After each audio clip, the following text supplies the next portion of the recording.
tenin'Andriamanitra anankiroa no hitsika androany ifampaherezana. Tenin'Andriamanitra voalohany dia ho hitantsika 2 Corinthiens 4 andininy andininy 5 ka hatramin'ny 9.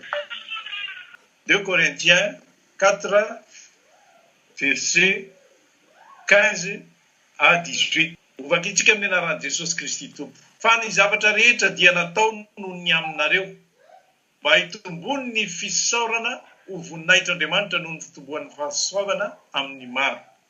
Ary tsiketraka izahay fa na dia mialevina aza ny toetra ivelany dia avaozina isan'andro kosa ny toetra anatiny. Fa ny fahorianay maivana izay vetivetoana dia maika miasa fatratra indrindra ka mahatateraka voninahitra mavesatra maritra mandrakizay ho anay.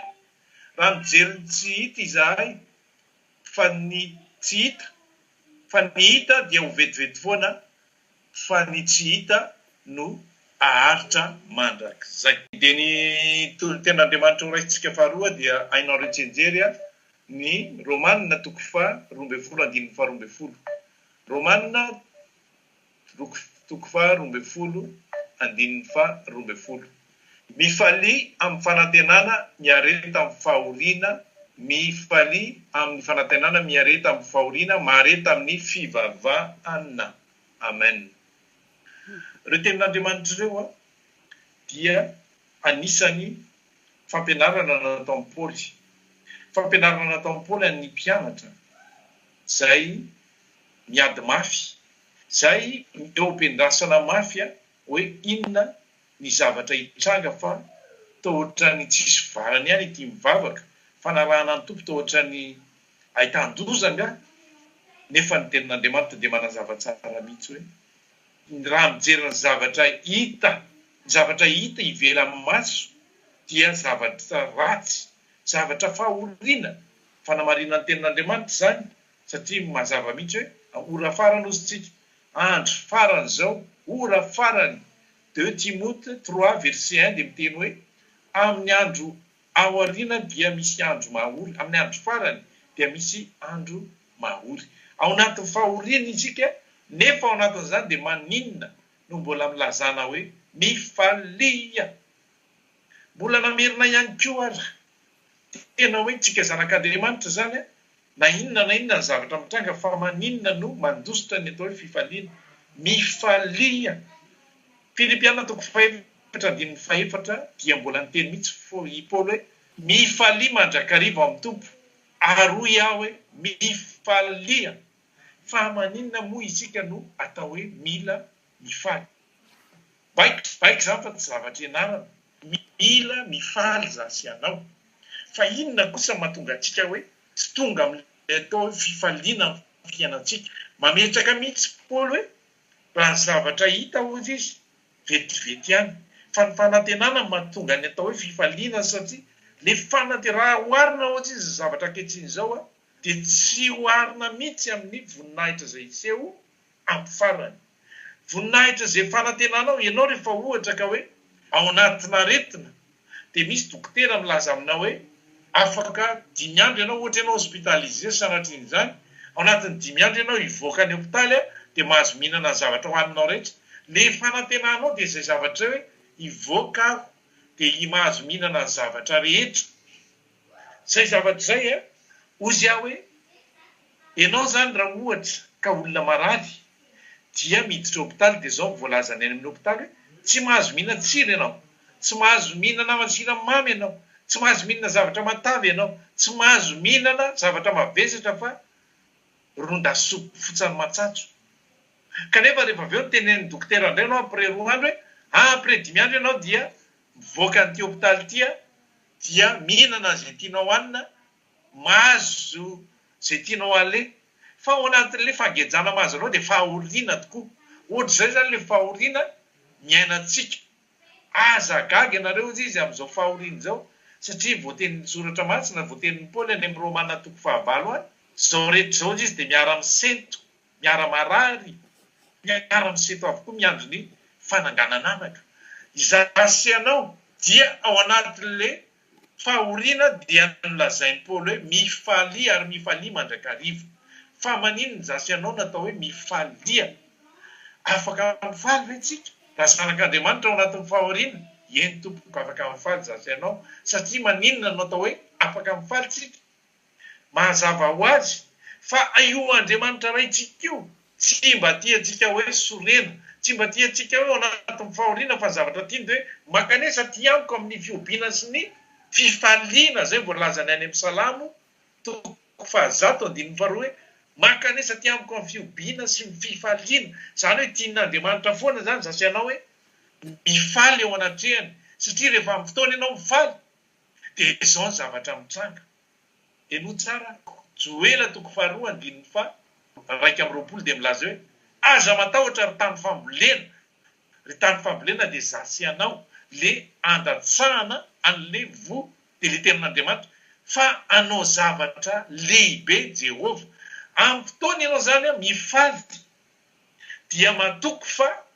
le Andriamanitra fanantenanao dia fifaliana satria tsika efa ampianarina leo finoana dia fanantenana zavatra tsy misy ao anatin'ny tapatongotra ianao a dia mieritreritra anao miazakazaka zay ny fanantenanao sy fifalianao nefa ianao tapaka ny tongotra ao zany hoe fifaliana anao mpiseho anao anatrehan'Andriamanitra mba hahafahan'Andriamanitra miasa eo amin'ny fiainanao atanteraka an'le zavatra katsahanao ao anatin'ny fonao satria le Jehovahandriamanitra dia milaza hoe mifalia mandrakariva Paoly moa dia mandeha dia nilazany amin'ny Tesalonianina 1:5-10 1 Thessaloniciens chapitre 5 verset 14 dia milaza hoe mandehana hozy izy mananatra anareo ary rahalahy mandehana ampahirezony reraka ampahirezony reraka ameo tokony tanana ravoravo zany hoe ny olona miketraka ny olona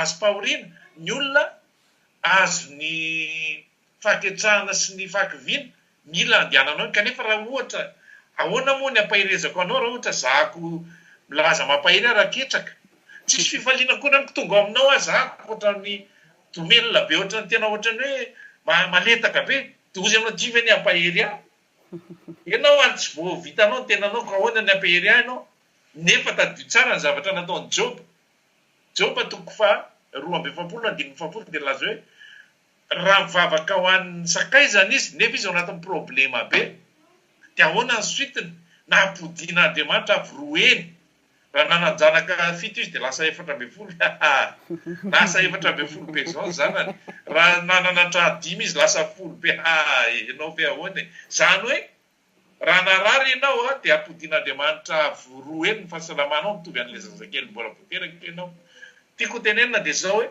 io Andriamanitra io mitaky fifaliana avy ao amintsika ahoana ny forny fifaliana zao tontolo zay tsy mahay mifaly zao tontolo zao a rehefa te hifaly mampalahelo any a vidy fifaliana andeha andany vola andeha ijeren'ny France turbo temiko banibany aloha adiny ray dia vity dia miverina amin'izay ny problema mandeha indray mandeha amin'ny atsika mahaiza misy atsika ny lara anaty andafy moa dia mazava ho azy tena guichet fermé hita hoe manam-pahoriana tena olona stressé daholo le olona dia mba te fidina le fifaliana tena fidina ny tsika tsy hivelona le fifaliana reny rehefa lasa le mpanao atsikana dia kombona amin'izay vo mivoaka bie vo mivoaka mihitsy tsy avao anaty miala ao anatin'ny tomobile izy hiditra amin'le salle de spectacle mbola sorena be dia vo miditra mikovandivany be fifaliana be vo hiditra ao anatin'ny tomobile miverina indray le problema be lasa sorena be zay le fifaliana ety ivelany fidina fa nitsika kosa ahoana rehefa zanak'Andriamanitra ianao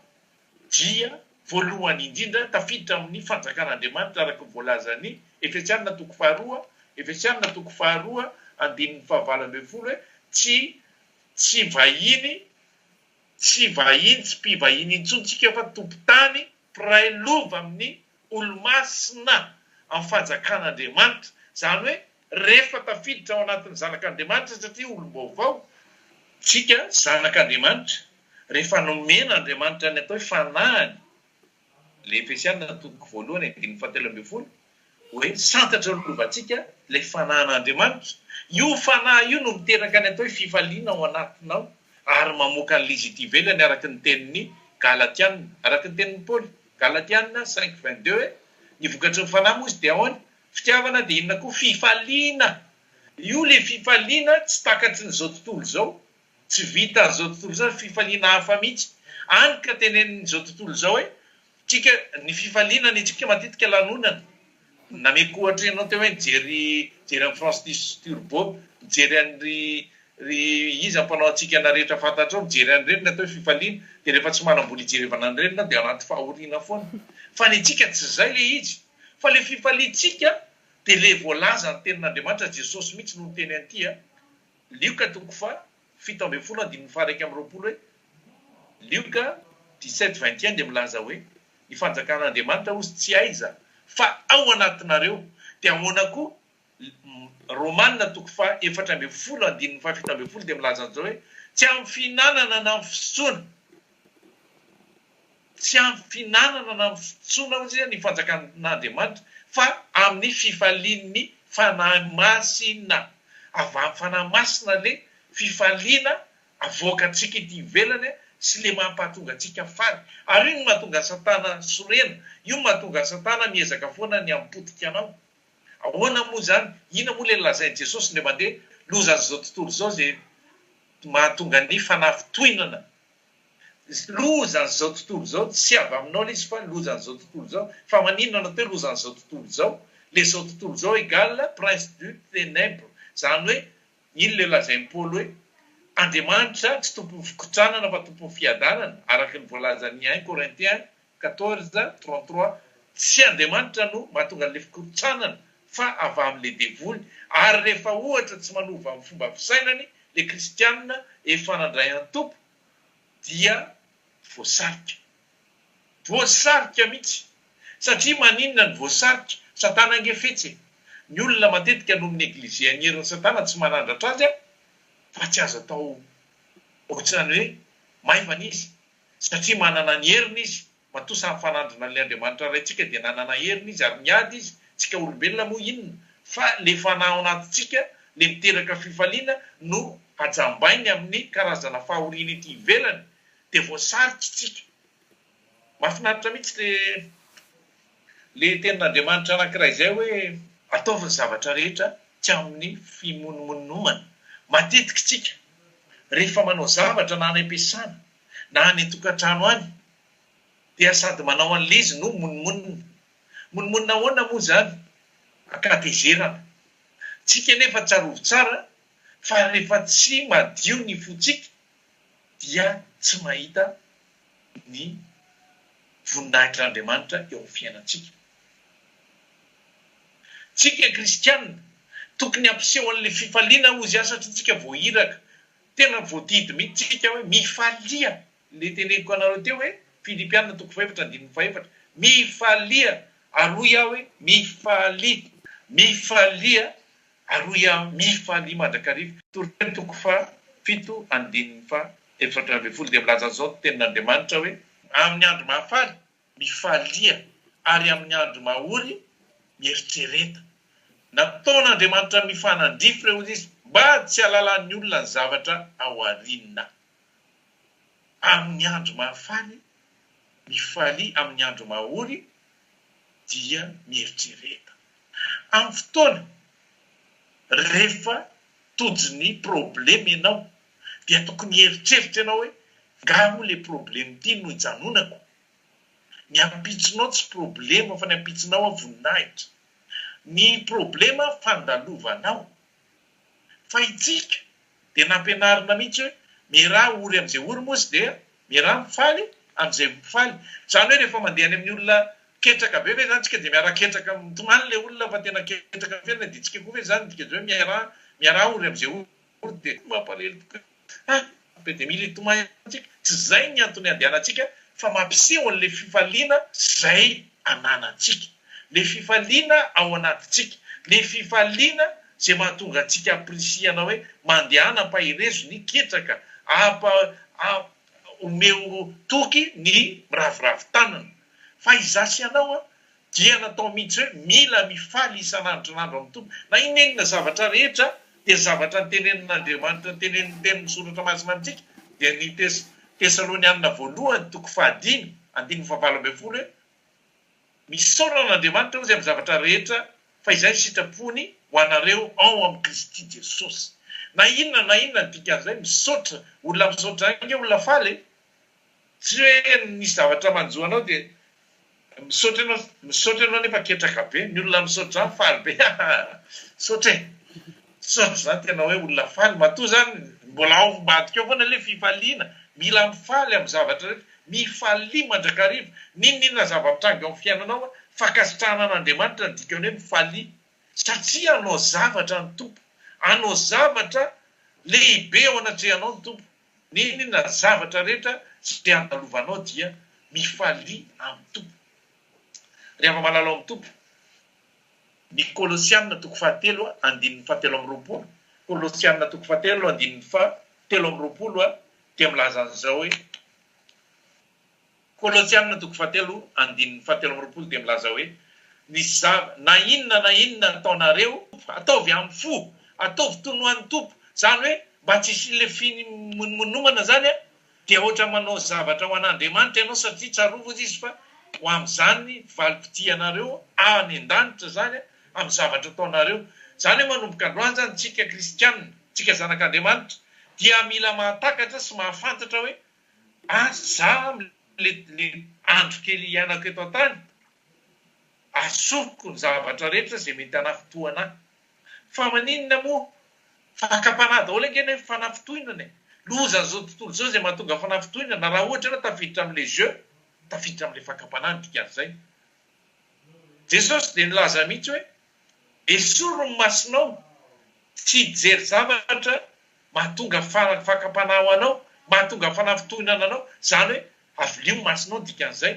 ny sofinao mandre zavatra manafitohana anao idio ny sofinao akobony ny sofinao esoro ny sofinao zany hoe esory amin'iny toerana iny mba tsy hahatonga an'le fifalianao anatinao ho tratra an'le aloky ny faketrahana sitrak'Andriamanitra ozy izy ny mampahory ny zanak'olombelona tsy sitrak'Andriamanitra ny ampahory ny zanak'olombelona zany hoe tsika olombelona ihany no mampahory ny tenantsika rehefa dinihana fa Andriamanitra manary antsika hoe ariny ho faly ho tonga amin'ny atao hoe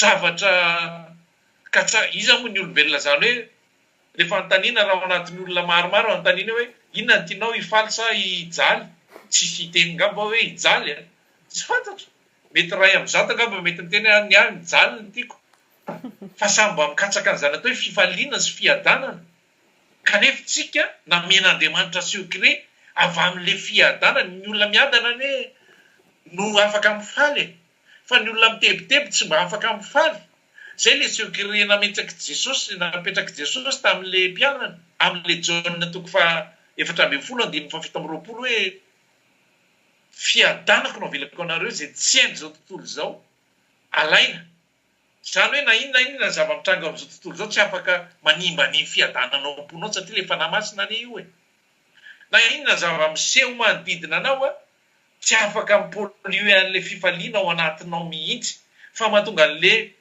pollution dia tsisy afa-tsy n'le voalaza amin'ny Paoly any amin'ny Romanina 12:2 hoe aza manaraka amin'ny fanao zao tontolo zao zany n'olona manakaiky anao no micrée atmosfera ratsy dia tafiditra koa ianao izay le manao hoe aza manaraka amin'ny fanao zao tontolo zao satria le fiadanana no ezahan'ny satana esorona ao anatinao le fifaliana no ezahan'ny satana ho potehana mba hahatonga anao ho ketraka fa ianao zany tena marina dia zao hoe no arian'Andriamanitra amin'ny fiadanana ianao no arian'Andriamanitra amin'ny atao hoe fifaliana ianao fa itsika no mitondra an'le fampahoritena ozy izy ny teny gasy hoe mampahoritena satria itsika indraindray ohatrany hoe mijery zavatra mahafinaritra be dia efa faly be ianao maraina ny any tonga dia faly be avy misaotra an'Andriamanitra dia manomboka ny amin'ny fito sasany ena dia mieritreritra ny zavatra mahatezitra anao rehetra mba tsy tiako ny nataony ranona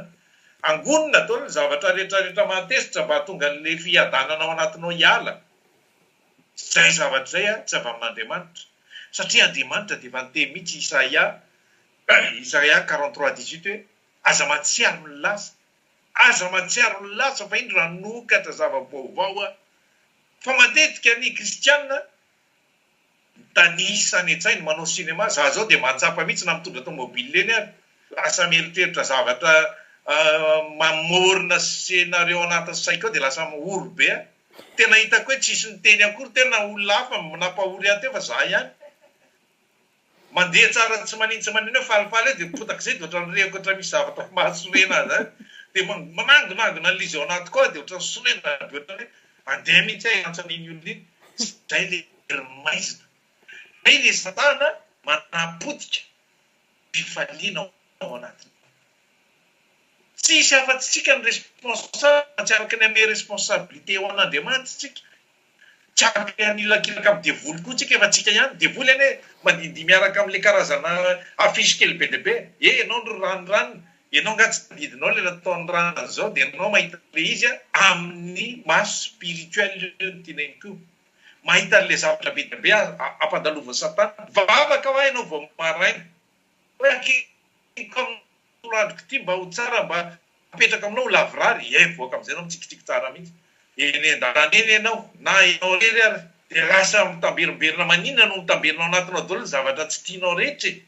Satria le satana no misavily manao balansoara mitondra karazana afisy be dia be, tianao le nisy an'izao, tianao le nisy an'izao, dia misy tianao le izy. Misy anankiray mitika anao, marina iny tokoa le izy adiniko. Hay, saika adiniko. Ianao enakaiky vadinao, saika adiniko tokoa. Fangatsy izao le anina iny, fangatsy izao, raikitra amin'izay le ady. Zay le teneniko anareo hoe mitandrema mihitsy fa ny asan'ny satana manimba le fifaliana ao anatintsika. Tsy afaka niaraka mihitsy ny atao hoe ny émotion sy ny ara-panahy. Le émotion zany matetika voakitika foana amin'ny zavatra hita maso, mahasorena, mety milatsaka any ny teny mahery, mety milatsaka any ny teny fahasorosorenana. Avy dia takona le fifaliana atao anaty. Miezaka foana ianao mitady inona indray no mahaliko an'iny, inona indray no mahaliko zay le hoe aza manaraka amin'ny fanaon'izao tontolo izao. Izao tontolo izao mitondra fanafitoana. Tena marina, tena nazana ianao samy tratra zany hoe le olona tonga dia miteny zavatra mahasorena anao, tratra ianao zay. Dia tenin'ny soratra masina tokony tadiditsika hoe Romanina 12:2, aza manaraka amin'ny fanaon'izao tontolo izao fa miovany fanavozana ny saina. Inona le fanaon'izao tontolo izao? Inona atesitra teo? Ahita iny ihany. Aleo ahiteny aminy andray zao. Aleo valiko io fa tsy afa-po mihitsy aka. Tsy afa-po, zany tsy ady. Fa aleoko ho fata mihitsy tsy nety ny nataony tiako ataony mihitsy tsy mety. Zay le hoe manaraka amin'ny fanaon'izao tontolo izao. Manaraka zao tontolo izao no nahatonga fanafitoanana, tohany ianao zany, dia mba hitondra fanafitoana koa ianao zany amin'ny mahamaliana botana. Tena hoe lasa fiainan'izao tontolo izao fa tsika. Fa manino no ampianarina? Valio amin'ny soa ny ratsy. Misy saorana izay manenjika anareo mandeha ny teny mahery be dia saotra. Inona moa le misaotra ohatra lazain'olona adaly eo anao mahazo opa dia izy anao misaotra ampian'olona ka raisy-bika eo ny opa amin'ny mahazo anao. Tsy zay le izy fa teny malefaka ianao. Na amin'ny teny mahery ary izahay izy dia mamaly amin'ny teny malefaka. Zay ny zavatra teneniny ny soratra masina amintsika. Fa io zany tena zava-doza ataoko hoe lesoka zany sisa ho antsika kristianina hoe tsy mety vao maîtriser-tsika. Tsy mety ozy satria miezaka ihany mieritreritra ohatrany tsy mety zany ataoko izany fa rehefa ela loatra izy dia ohatrany mahita. Za moa dia nisy exemple anankiray ty mpiara-mivavaka taminay tsy manonona anaran'olona dia koa nanao am-piangonana. Tenen'ny olona izy, tenen'ilay ramatoa vao niditra zay izy hoe ianao ty aloha tokony mba hanao akanjo dia koa nina fotsy amin'izay fa tsy tokony mba hanao pataloha sy karazany ty. Dia tsy niteny ihany le vehivavy. Mbola mandrangitra ihany le ramatoa anankiray. Nareo tokony tsy teny ery amin'ny altara ery aloha raha vao tsy mbola zao. Farany dia nataony an'izao tena gaga ny olona. Andraso raha mitady ahy ty ramatoa ty. Jesosy andalo aloha anao petratra kely vetivety. Petrahaitsy ianao Jesosy vetivety fa mahazo ty ramatoa ty mahita. Tonga dia mivazavazana amin'izay le ramatoa. Antatranoka ianao ramatoa ty fa alea mivoaka aloha voalohany indrindra. Ianao tao miteniteny tsy nampozina io le zanak'Andriamanitra dia koa tena nampanongo tena mihitsy. Marina na Jesosy ihany ngamba mety nanao hoe mihitsy nitery amin'ny loka napetra nitery amin'ny sisiny. Tena napetra mihitsy Jesosy tena niteny mafy izy eo mason'ny olona rehetra.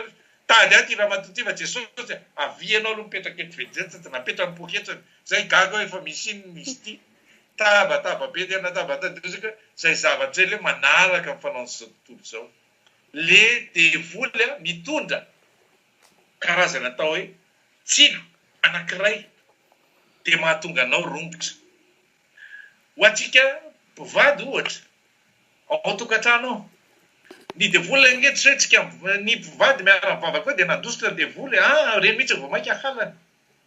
Aza miteny mihitsy ianao hoe tena hoe milamina be fa natakotra menjery ao raha mety visa nampianjeran'iny tsy apetraka ao tsara tsy apetraka ao na mengy zanga nampianjeran'iny zahay dia raikitra le ady ianao koa mety raikitra mihitsy tsy miara-mivavaka ny arivan'io fa samy sorena zay mampafaly an'le satana zay nefa tadio tenin'ny Paoly Andriamanitra tsy tompony fikotranana fa tompony fiadanana.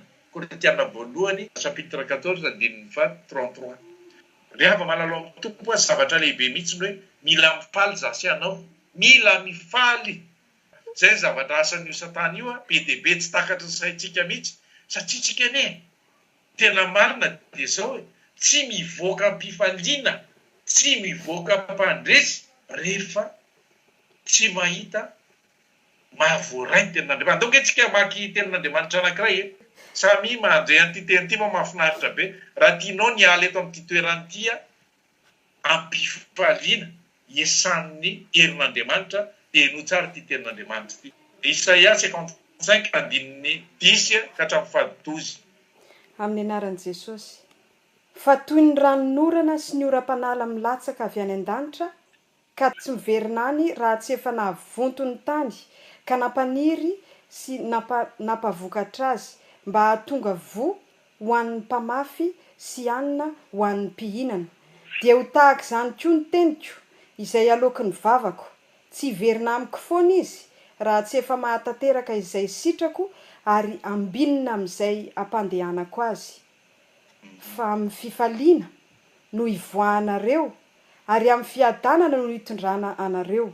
Ny tendrombohitra sy ny havoana ahavelona oby eo alohanareo ary ny hazo rehetra any an-tsaha itehan-tanana. Amen. Inona ny dikan'izany zany hoe le tenin'Andriamanitra rehefa mipaka ao am-ponao dia zay le mahatonga ny olona miteny hoe tsy toy ny idiranao ny voanao satria mazava be ny resaka amin'ny andininy 12 iny hoe ho amin'ny fiobina ny voanao.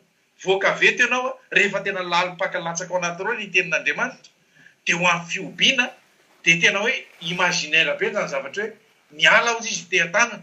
Zany hoe zavaboary rehetra mahatsapa daholo ny voninahitran'Andriamanitra eo amin'ny fiainanao, manomboka ianao mivoaka eto androany. Zay tenenao kanao hoe androany ianao dia lasa zavatra manakorotana ny sainao fahitanao amin'izay zany hoe fifaliana. Ary le fifaliana dia le tenin'Andriamanitra hiasa eo amin'ny fiainanao ahatonga an'Andriamanitra tena hoe aneo amin'ny voninahiny eo amin'ny fiainanao dia le asa fanamasina izay manangana ny zavatra tsy misy ho isy eo amin'ny fiainanao. Nisy fahasalamana dia hitanao ny asan'ny herin'Andriamanitra amin'ny alalan'ny fanahiny anangana indray izay rehetra potika teo amin'ny fiainanao.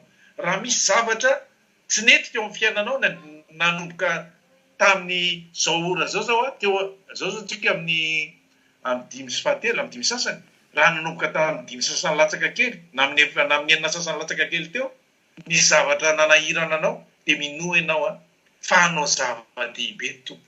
Satria zay le voalaza le Joela 2:1 telo hoe aza matahotra hoe tamin'ny fambolena zay le ranonorana ilatsaka tamin'ny fambolena fa hanao zava-dehibe ny tompo, hanao zava-dehibe manomboka zao izy satria efa nilatsaka le teny, efa latsaka ary ny tenin'Andriamanitra tsy maintsy tanteraka fa tsisy an'izany hoe verim-potsan'izany dia enao zany anisan'Andre androany dia ho hitanao zany hoe voninahitran'Andriamanitra eo amin'ny fiainanao ninona zavatra sainao atao tadidio tsara fa manaraka anao ny tompo satria efa ny teniny hoe hitentananao anao izy na zavatra tsy resaka raha zany dia mahita ny fahombiazanao manomboka izao na ny tendrombohitra na ny ala satria le Jehovah mpaharary ny lanitra sy ny tany mihitsy no miditra mitsehatra eo amin'ny fiainanao. Tsy misy intsony zany ny zavatra hoe ampahory anao izay manakana le manomboka izao anao dia andeha amin'ny mpifaliana ho gaga mihitsy ara ny manodidina hoe ary mitsiky foana le madama iny fa misy inona satria manaraka anao le fiadanana, manaraka anao le fahombiazana, manaraka anao le herin'Andriamanitra zay anao ny zava-dehibe ao amin'ny fiainanao. Ninona zavatra iriny fonao a? Ny iriny fona izy dia omeny azy avokoa. Tsy teniko izany fa le Andriamanitra mihitsy satria le teniny efa noraisitsika, efa voaraintsika dia ho hitanao izany hoe ahita fifaliana eo amin'ny fiainanao. Za aloha dia efa hoaniko mihitsy satria izay moa le tenin'ny Paoly Korintiana voalohany toko fa 7:7 izay mizara ny tenin'Andriamanitra izy dia mahazo fahavelomana avy amin'ny tenin'Andriamanitra. Hoaniko aloha izay mandray rano dia mahazo maka daholo. Anahy zay dia anahy koa zay izy ianao efa raisy le izy fa miala eto tsika dia tadidio fa tsy mahafaly ny Satana zay a. Tsy ahoana tsy ahoana ianao mety voavoaka ny trano ianao dia efa misy olona tsy napozinao tonga dia mitabataba be aminao. Fa ny tiako tenenina hoe mahery izy ianao satria tenin'Andriamanitra mivoarainao. Za moa tany anaty bus tany dia tantariko zavatra foy kely nareo. Be nitondra reny olona efa lehibe le antitra reny zany anaty bus indray dia nanontaniako le ramatoa be satria sy fête de la musique tsara ny andro dia nao nga tsy mba dia amin'io. Efa tsy amin'ny taonako intsony fa ahoana nga tsisy ankizy ao an-trano na zary alozy dia inona zany ao mba fifaliana ataonao?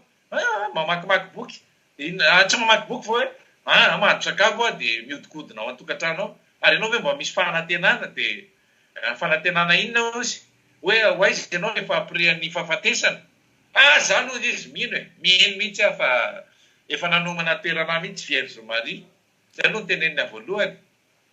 Sady za sao bediny fa za aloha zay efa ho 5 taona zay tsy niditra am-piangonana zany da memeky kely izy ramatoa antitra be zay tsy niditra am-piangonana 5 taona fa maninona kosa aho za matoky any purgatoire madio ary efa avao amin'ny purgatoire ozy zany veo ary ianao hoe mba mamaky baiboly any indraindray efa retraité amin'izany aho ozy eno tsara efa retraité zany aho ozy lefa olona retraité efa napetraky dao na stylo na ny boky rehetra ka baiboly ve atra efa retraité amin'ny famakiny teny aho ozy tena lozy tio mamako aloha tezitra be ozy izy zao mamako zao sira fa any an-dany reo zao tezitra izy hoe atao tsy miditra am-piangonana intsony ty zanako ty fa tsy problema tsy zany fa mahatoky ny purgatoire fa za aloha efa sira hoe ho lasany any dia meme kely foana moa izy dia ozy amanitsy azy hoe tandeha moa fa zao no tokony anatonanao n'Andriamanitra zao andro farany zao. Zao tena hoe ianao mieritreritra ny hoe